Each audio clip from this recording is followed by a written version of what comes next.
પ્રભુનો સ્વભાવ કેવો છે? પ્રભુમાં લોભ નથી.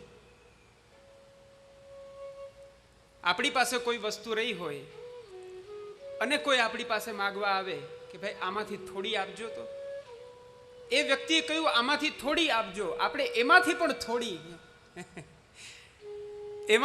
થોડી કરી અને આપણે આપીએ છીએ. પણ પ્રભુ કૃપાની વૃષ્ટિ કરે છે. શ્રી યમુનાજી કૃપાની વૃષ્ટિ કરે છે.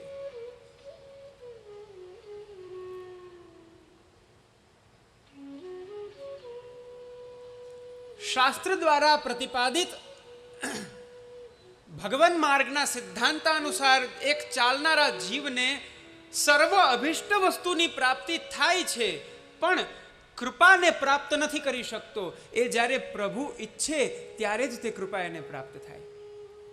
શ્રી મહાપ્રભુજી નિરોધ લક્ષણમ ગ્રંથની અંદર આજ્ઞા કરે છે, ભગવાન કેવા છે? સર્વાનંદમય છે, આનંદરૂપ છે. શ્રી હરિ એ આનંદ રૂપ છે, શ્રી કૃષ્ણ તે આનંદ રૂપ છે. આનંદ માત્ર કરપાદ મુખોદરાદિ આપાદ મસ્તક ભગવાન આનંદ રૂપ છે. એ આનંદ ક્યારેય ઓછો ના થાય, એ આનંદ વધતો જ જાય, વધતો જ જાય.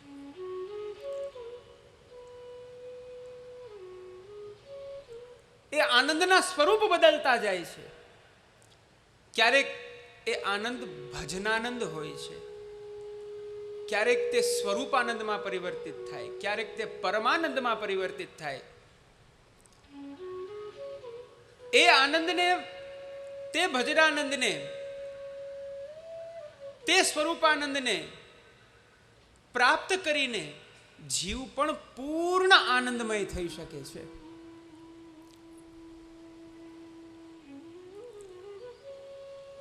અત્યારે આપણે સૌ આનંદમાં નથી.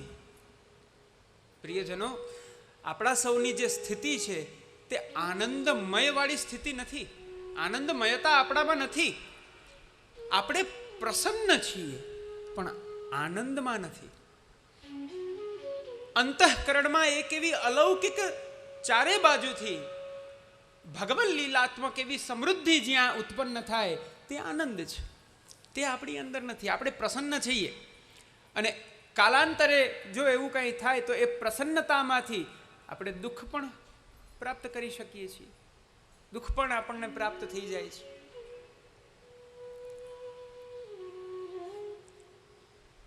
પ્રસન્નતા, ખુશી, હેપીનેસ. ઘણા લોકો આનંદને હેપીનેસની સાથે સરખાવે છે. હું નથી સરખાવતો, હું નથી માનતો એને. આનંદ તત્વ તે બહુ અલૌકિક છે, જ્યારે પ્રસન્નતા તે ભૌતિક છે.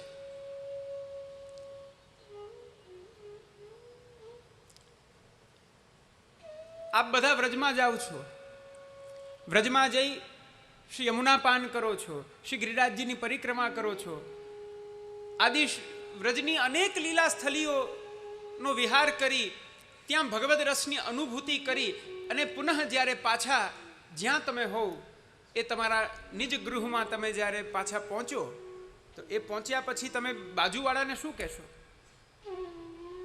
જાત્રા કરી આવ્યા? સામેવાળા પૂછશે એટલે તમે કહેશો હા કરી આવ્યા, બહુ આનંદ આવ્યો. એ આનંદ છે. અને ઘરમાં કોઈ મહેમાન આવ્યા, કોઈ અતિથિ આવ્યા, આપણા પ્રિય એવા કોઈ અતિથિ અચાનક સહસા આવી ગયા તો એને જોઈને આનંદ ના થાય, એને જોઈને પ્રસન્નતા થાય. આટલો ફરક છે. આ તો બહુ સામાન્ય દૃષ્ટાંત આપ્યું છે. ભગવાન આનંદમય છે. આનંદમય એવા પ્રભુનું સર્વ કંઈ આનંદમય છે. અને શરણાગત જીવ, આત્મનિવેદી જીવ એ આનંદરૂપ પ્રભુના સર્વ આનંદને પ્રાપ્ત પણ કરી શકે છે. પણ શ્રી મહાપ્રભુજી અહીંયા આજ્ઞા કરે, કૃપાનંદ સુદુર્લભ.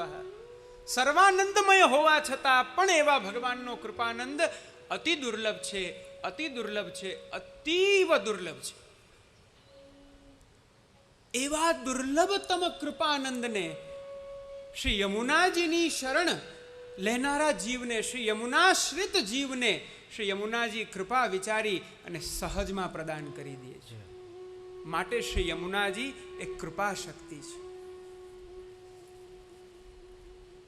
ચાલો એ પણ સ્પષ્ટ કરું, કેવી રીતના તે કૃપાને પ્રાપ્ત કરો છો.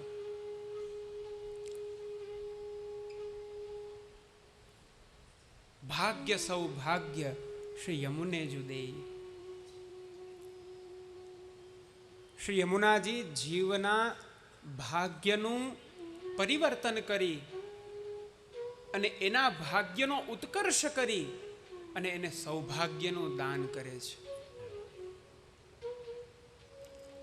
ભાગ્ય અલગ છે, સૌભાગ્ય અલગ છે.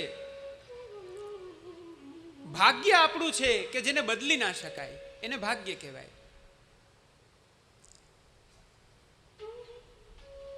લિખિતમ અપી લલાટે પ્રોજ્જિતુમ કઃ સમર્થ. જે જેના ભાગ્યમાં, ભાગ્યની એક બીજી સહજ વ્યાખ્યા કહું, જેને આપણે કહીએ નસીબ. આપણે બધા બોલીએ ને, બહુ મહેનત કરી, છેક ત્યાં સુધી ગયા, બધું કર્યું, પણ મુલાકાત જ ન થઈ. કેમ? નસીબમાં નહોતું. આ ભાગ્ય છે, જેની બહુ સામાન્ય અવસ્થા છે, એની કક્ષા બહુ સામાન્ય છે. સામાન્ય હોવા છતાં પણ અપરિવર્તનશીલ એનો એ ધર્મ છે. એને તમે બદલાવી ન શકો. સામાન્ય છે, પણ એ જે છે એ થવાનું છે. ગત જન્મમાં આપણે જે કર્મ કરીએ એ આવનારા જન્મમાં એ જ કર્મ ભાગ્યના રૂપમાં પરિવર્તિત થઈને આવે. જેનો એક સંસ્કૃતમાં બીજો શબ્દ છે દૈવ.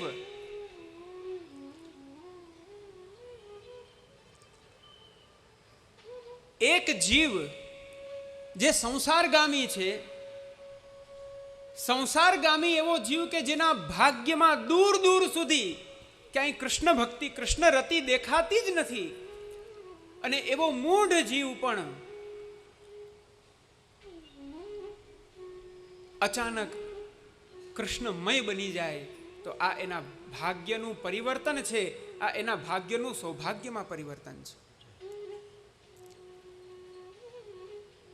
સૌભાગ્ય એને જ કહેવાય કે જેનો સંબંધ ભગવાનની સાથે હોય.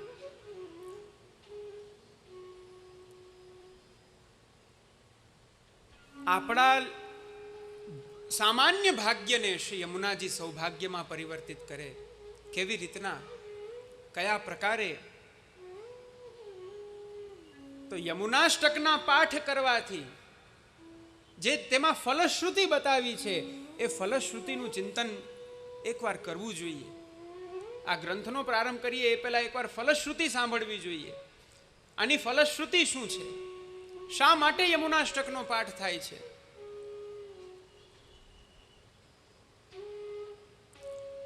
તવાષ્ટકમિદમ મુદા પઠતી સૂર સૂતે સદા સમસ્ત દુરિતક્ષયો. પાંચ વસ્તુ બતાવી છે.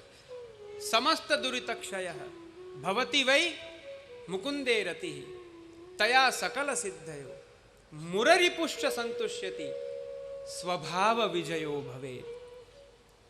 આ પાંચ વસ્તુ બતાવી છે.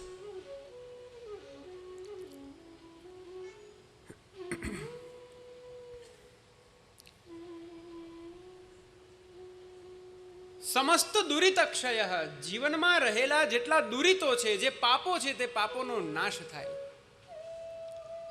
જ્યાં સુધી પાપમય પુરુષ છે, જ્યાં સુધી પાપાત્મા છે, ત્યાં સુધી એના અંતઃકરણમાં ભક્તિ નથી પ્રવેશતી. કારણ કે તે જેની ભક્તિ કરી રહ્યો છે તે પ્રભુનું સ્વરૂપ બહુ અલૌકિક છે.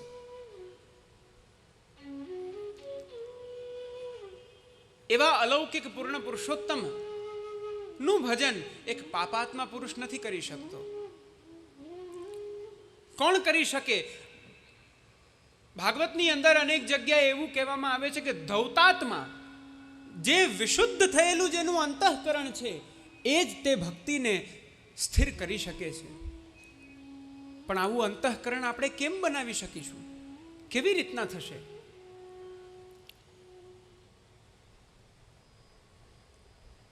શ્રી યમુનાજીની કૃપા થાય તો એ અંતઃકરણમાં રહેલા સર્વ દોષોનો પરિહાર થાય છે. સમસ્ત દુરિતક્ષય નરાણામ ક્ષીણ પાપાનામ કૃષ્ણે ભક્તિ પ્રજાયતે. પ્રભુમાં ભક્તિ ક્યારે થાય? જ્યારે જીવોના પાપ ક્ષીણ થાય.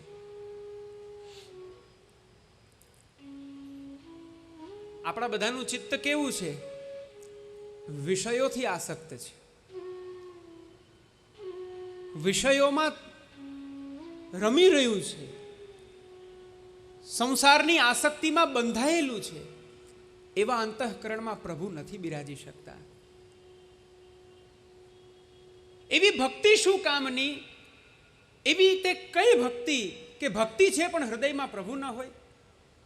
એને ભક્તિ કદાચ કોઈ કહે, પણ હું નથી માનતો. ભક્તિ તો એને કહેવાય. ભક્તિ ત્યારે જ ફલિત થાય કે એ ભક્તિના ફલ સ્વરૂપે પરબ્રહ્મ પૂર્ણ પુરુષોત્તમ પ્રભુ એ જીવના અંતઃકરણમાં પધારે, જીવના હૃદયમાં પધારે.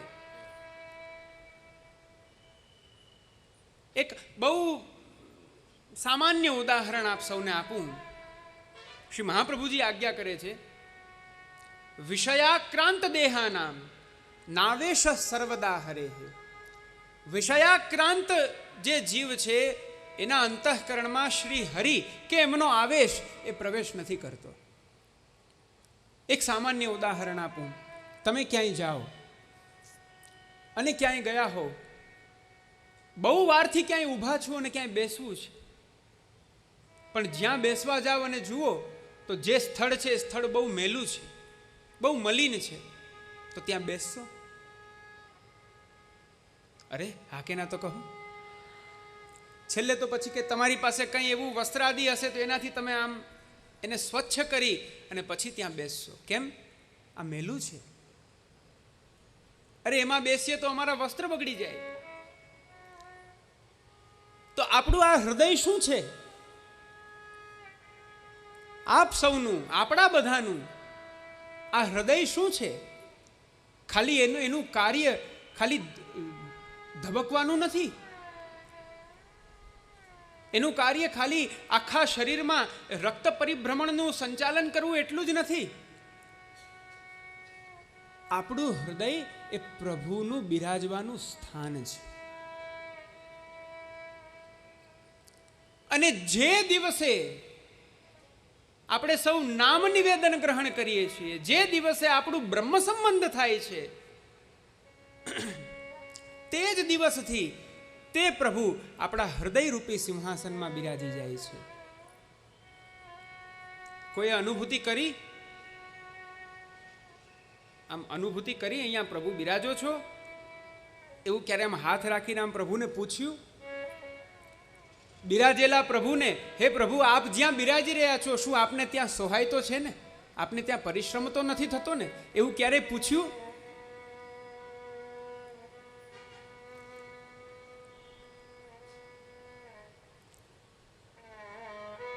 વિષયાક્રાંત દેહાનામ નાવેશ સર્વથા હરેહે. જેનું અંતઃકરણ વિષયોથી આક્રાંત બનેલું છે, એના અંતઃકરણમાં મધુરાધિપતિ અનંત ગુણોના સાગર એવા પ્રભુ કેવી રીતના બિરાજી શકે? નારદજી જેવા નારદજી પણ પ્રભુના દર્શન નથી કરી શક્યા. અવિપક્વ કષાયાણામ દુર્દર્શોહમ કુયોગિનામ. હજી તમારું અંતઃકરણ અપક્વ છે, પરિપક્વ નથી. તમે હજી મારા દર્શન નહીં કરી શકો. હજી તમને તે સૌભાગ્ય પ્રાપ્ત નહીં થઈ શકે.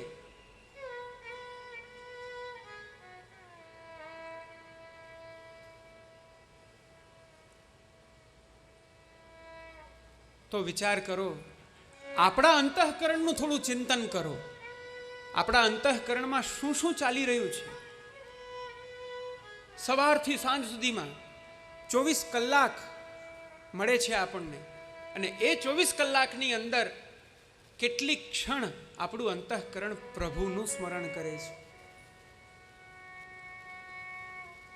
થોડો વિચાર તો કરો.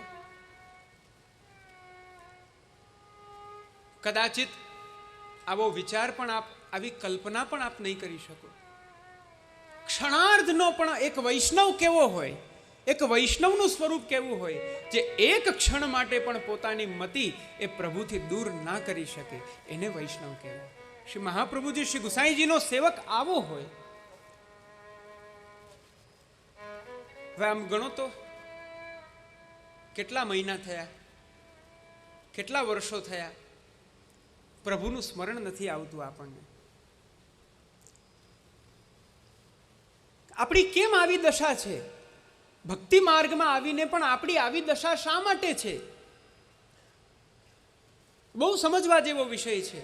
ભક્તિ માર્ગ, જે આ પુષ્ટિ ભક્તિ માર્ગ, શ્રી મહાપ્રભુજીનો જે આ માર્ગ છે, આ માર્ગનો મૂળ સિદ્ધાંત જ કૃષ્ણ સેવા છે. તમે કૃષ્ણ સેવાના માર્ગમાં પ્રવેશ કરો છો, એ માર્ગમાં આવો છો, અને એ માર્ગમાં આવીને કૃષ્ણ સેવાથી જ દૂર રહો છો, તો જે ફલની અનુભૂતિ, જે તમારી અલૌકિક દશા થવી જોઈએ, એ થાય જ નહીં. હું તમને એમ કહું કે મારી વાત મહિલાઓ બહુ જલ્દીથી સમજી જશે. આપ બધા રસોઈ કરો છો તો રોટી બનાવવાની હોય, બરાબર? હવે તમે એને વેલી દીધી, વેલી અને આંચની બાજુમાં રાખીને તમે એવી ભાવના કરો કે હે રોટી તું ફૂલી જજે, હે રોટી તું પાકી જજે, તો પાકી જશે? એ પક્વ થઈ જશે? એ ભોજ્ય થશે? ખાવા લાયક થશે? ન થાય. કારણ કે એની પક્વ અવસ્થા ત્યારે જ પ્રાપ્ત થાય જ્યારે એનો સંબંધ અગ્નિ સાથે થાય છે. એમાં આપણે બધા જ ભગવદ અંશ હોવાથી આનંદરૂપ હતા, પણ આપણે બધા તિરોહિત આનંદ છીએ. અત્યારે આપણો આનંદ તિરોહિત થઈ ગયો છે. હવે મજાની વાત એ છે, આનંદ એટલે કેવલ પ્રસન્નતા, ખુશી એટલો જ અર્થ નથી. ભક્તિ માર્ગમાં વિયોગ પણ આનંદરૂપ છે. તો તમે એ તાપાત્મક અનુભૂતિ તમારા અંતઃકરણમાં કેમ અનુભવી શકશો? અંતઃકરણમાં સુખની ક્ષણો ઓછી અનુભવાય છે, દુઃખની ક્ષણો વધારે અનુભવાય છે, વિયોગની ક્ષણો વધારે અનુભવાય છે. કારણ કે સંયોગમાં તો જ્યારે ભગવાન સમક્ષ બિરાજી રહ્યા છે ત્યારે અંતઃકરણની પાસે અવકાશ જ નથી કે એનું ચિંતન કરે. વિયોગમાં આ અવસર થાય, પણ એ ક્યારે થાય? જ્યારે ઘરે સેવા બિરાજતી હોય, જ્યારે તમે સેવા કરીને અનોસરની કાની દો, અનોસરની કાની દઈ પ્રભુના કિવાડ બંધ કરીને તમે બહાર આવો, અને પછી એમ થાય કે હવે છેટ મારે સવાર પાડવાની છે, હવે હું શું કરીશ? આ ત્યારે થાય જ્યારે ઘરે પ્રભુ બિરાજતા હોય. આ ત્યારે થાય જ્યારે ઘરે પ્રભુ શ્રી મહાપ્રભુજી અને શ્રી ગુસાઈજીની મેંડ અનુસાર બિરાજતા હોય. આપણી બીજી એક સમસ્યા એ છે, આપણે બધા રમતા લાલામાં અટકી ગયા.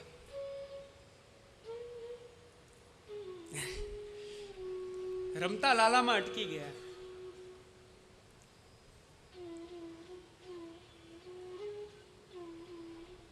ડરીએ છીએ આપણે, ભાગીએ છીએ આપણે. જે પ્રભુ આપણા માટે પ્રાદુર્ભાવ ગ્રહણ કરી, સમગ્ર લીલા પરિકરને પ્રકટ કરી અને સકલ જીવોને પ્રભુ પોતાનો ભજનાનંદનો દાન કરે છે, સ્વયં શ્રી મહાપ્રભુજી આપણા માટે પ્રકટ થયા, શ્રી ગુસાઈજી પ્રકટ થયા, આ ભક્તિ માર્ગ પ્રકટ કરાવ્યો આપણા માટે, અને આપણે બધાથી દૂર છીએ. એનું કારણ એ છે કે દૂરી તો આપણા અંતઃકરણમાં છે. જ્યાં સુધી દૂરિતોનો ક્ષય ન થાય ત્યાં સુધી ભગવત પ્રાપ્તિ ન થઈ શકે, ન થઈ શકે, ન થઈ શકે. તો એવા અપરાધોને કેમ દૂર કરી શકાય, એવા પાપોને કેમ દૂર કરી શકાય? તો શ્રી યમુનાષ્ટકમનો જો પાઠ કરો, નિત્ય પાઠ કરો, તો અંતઃકરણમાં રહેલા એ સર્વ દોષોનો શમન થઈ જાય, સર્વ દોષોનો નાશ થઈ જાય. આ શ્રી યમુનાજીનું મહાત્મ્ય છે. यमुने महारानी की जय। भवति वै मुकुंदे रतिः।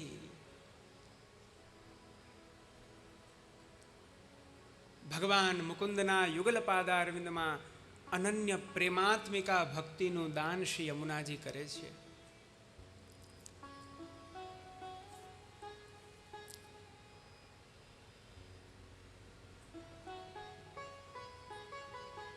જુઓ,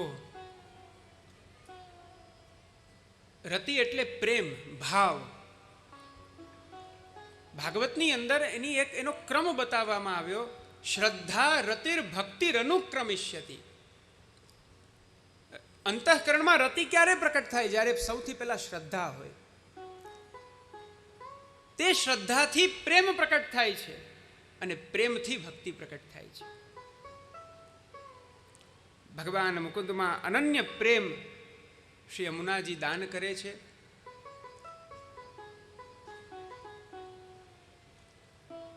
તયા સકલ સિદ્ધય. જીવને તે રતિનું, તયા એટલે કે તે રત્યા, તે રતિ દ્વારા, ભગવાનમાં જે રતિ થઈ છે તે રતિ દ્વારા જીવને શ્રી યમુનાજી સકલ સિદ્ધિનું દાન પ્રદાન કરે છે. શ્રી પ્રભુને પ્યારા શ્રી યમુનાજીના લાડીલા એવા રસિક સત્સંગી વૈષ્ણવોને જે શ્રીના આ વચનામૃત ગમ્યા હોય તો આ વિડીયોને લાઈક કરજો, શેર કરજો અને કમેન્ટ બોક્સમાં જય શ્રી કૃષ્ણ જરૂર લખજો અને અમારી ચેનલ શ્રી વલ્લભ સત્સંગને સબસ્ક્રાઈબ કરવાનું ભૂલશો નહીં. સર્વે વહાલા વૈષ્ણવોને ભાવથી જય શ્રી કૃષ્ણ.